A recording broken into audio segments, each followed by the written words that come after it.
Me and Monkey here had a bit of an experience the other day.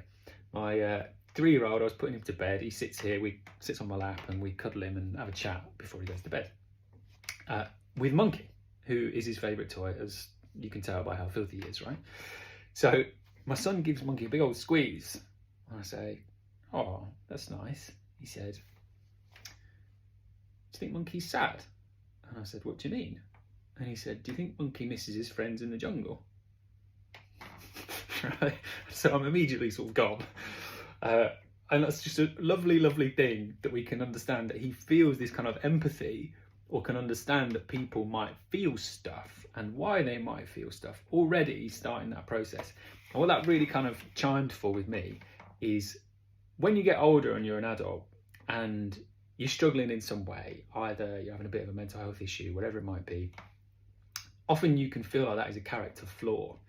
But for me, for example, I'm a bit of a people pleaser a lot of the time. So when I'm anxious, it's usually because I feel I've upset somebody, or because I feel like somebody doesn't like me or something like that.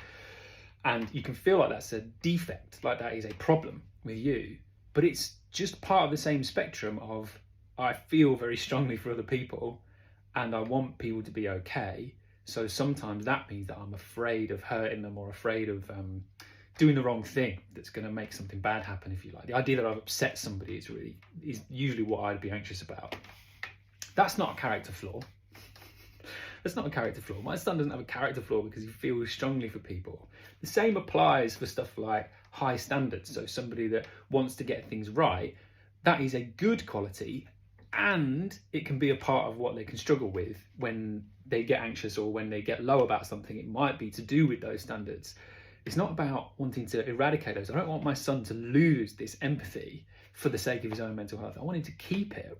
But what I also want is for him to be able to be flexible enough to say, it's all right to feel for everybody else and your monkey, as long as you feel for yourself as well.